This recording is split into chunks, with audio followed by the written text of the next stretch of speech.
Assalamualaikum warahmatullahi wabarakatuh. Selamat datang di video penjelasan tampilan halaman web Lobster.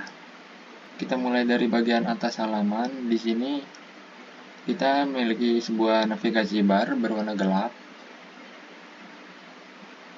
Navigasi bar ini berisi tautan ke berbagai halaman seperti home, about, jenis, tips and tricks, dan kriteria. Sekarang mari kita fokus pada salah satu bagian utama dari halaman ini. Kenali macam lobster di Indonesia. Bagian ini berisi judul Kenali macam lobster di Indonesia dan paragraf yang informatif mengenai berbagai jenis lobster yang ada di Indonesia. Dalam paragraf ini dijelaskan bahwa lobster memiliki nilai ekonomi yang tinggi baik sebagai hewan hias maupun konsumsi manusia. Lobster termasuk juga keluarga udang dan memiliki bentuk tubuh yang mirip.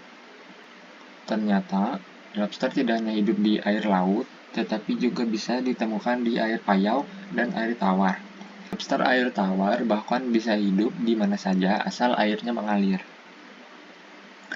Oke, selanjutnya kita ke bagian about. Kita lihat bagian utama dari halaman web ini, yaitu gambar sebuah lobster. Lalu kita ke bawah, di sini ada visi dan misi. Misinya yang pertama mengembangkan teknologi dan inovasi. Yang kedua peningkatan kualitas dan produktivitas. Yang ketiga pemberdayaan masyarakat dan sumber daya manusia. Yang keempat pengelolaan lingkungan dan kelestarian. Yang kelima pemasaran dan distribusi. Dan yang terakhir kerjasama dan kemitraan. Dan di bawah ini ada nama-nama tim yang membuat semua proyek ini. Yang pertama Muhammad Dafa Raihan, yang kedua Putra Sandi Al-Ahyar, yang ketiga Muhammad Rizky Rahmadi.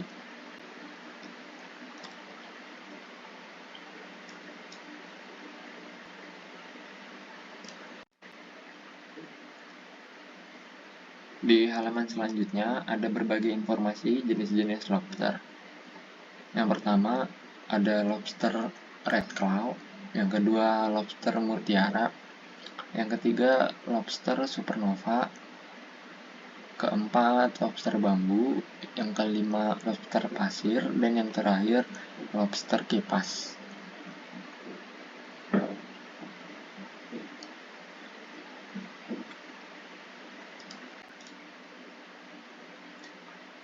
Yang selanjutnya bagian halaman tips and trick. Pada halaman ini terdapat artikel yang membahas 8 langkah mudah untuk memulai budidaya lobster, mulai dari persiapan media pembenihan hingga panen benih. Yang pertama itu ada menyiapkan media pembenihan, yang kedua memastikan sumber air, yang ketiga pengendalian hama penyakit, yang keempat memilih dan merawat calon induk, yang kelima pemijahan induk lobster, yang keenam penetasan telur, yang ketujuh pemeliharaan benih, yang kedelapan dan yang terakhir panen benih.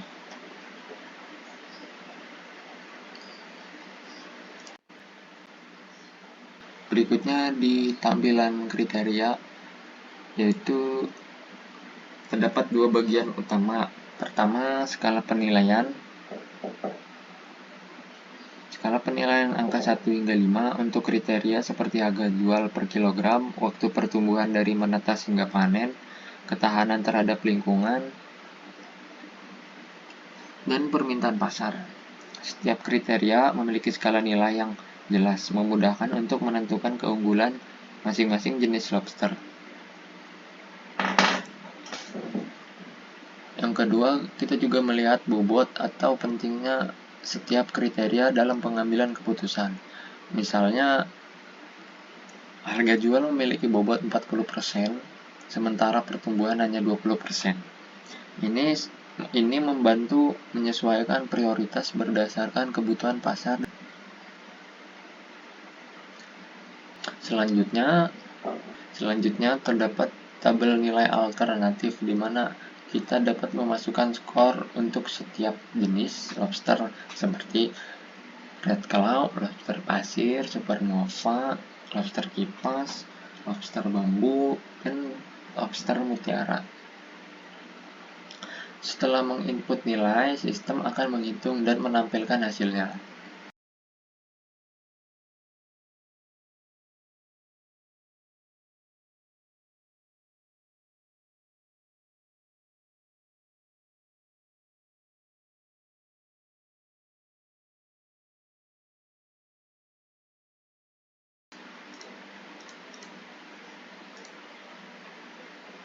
Kesimpulannya, dari hasil perhitungan ini dapat disimpulkan bahwa red claw adalah pilihan terbaik untuk dibudidayakan atau dipasarkan karena memiliki nilai tertinggi dengan skor 0,52. Jenis lobster ini menunjukkan keunggulan dalam beberapa kriteria penting seperti harga jual, pertumbuhan, ketahanan lingkungan, dan permintaan pasar.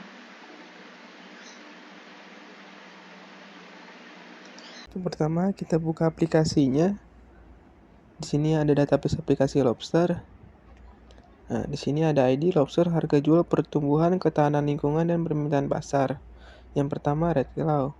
Harga jualnya 5, pertumbuhannya 4, ketahanan lingkungannya 3, dan permintaan pasarnya 2.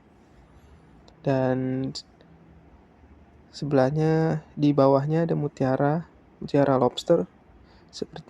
Untuk harga jual, pertumbuhan, dan ketahanan lingkungan, permintaan pasar sama seperti red claw karena ini untuk database supaya nanti hasil untuk harga tertinggi dan terendahnya keluar. Ini supernova crayfish, ini lobster bambu, ini lobster pasir,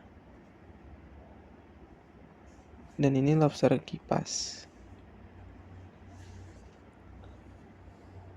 Lalu kita ke bagian struktur. Saya sini menggunakan array ID dengan integer.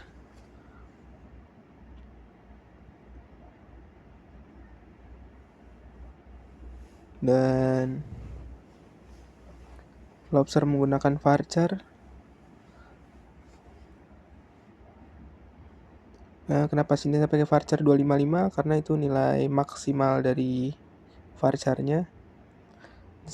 Harga jualnya varchar, pertumbuhannya varchar, ketahanan lingkungan varchar, dan permintaan pasar varchar. Di menu kriteria, di sini kami menggunakan CSS yang mana menggunakan tag atau atribut link untuk menautkan link CSS yang kami buat. Kemudian kami menggunakan tabel juga.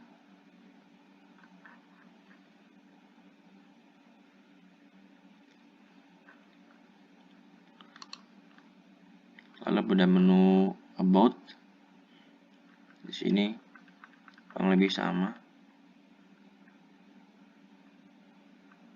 Lalu kita akan menjalankan programnya.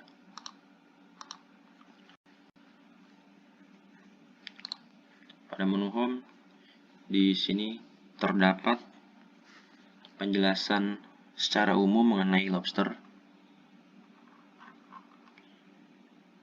Lalu pada menu about, di sini terdapat penjelasan visi dan misi yang isinya kurang lebih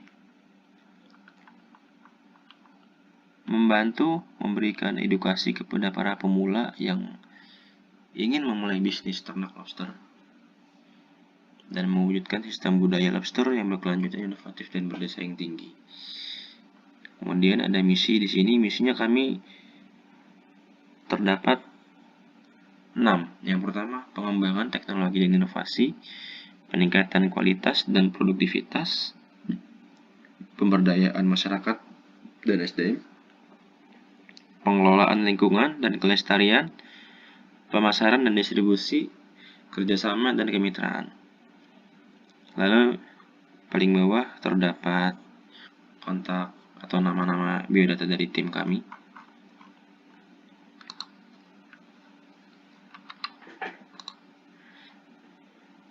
Kemudian bagian jenis terdapat penjelasan mengenai lobsternya. Di sini kami mengambil 6 jenis lobster saja. Yang pertama adalah lobster red claw, mutiara, lobster supernova, lobster bambu, lobster pasir, dan lobster kipas. Lalu kita ke bagian tips and trick. Di sini dijelaskan 8 cara budidaya lobster air tawar untuk pemula. Yang pertama terdapat penjelasan mengenai cara menyiapkan media pembenihannya. Di sini dijelaskan beberapa pilihan menggunakan akuarium, bak plastik atau fiberglass, dan kolam semen. Lalu yang kedua, memastikan sumber airnya. Sumber air yang bisa dipakai di sini bisa air pump, air tanah, atau air sungai.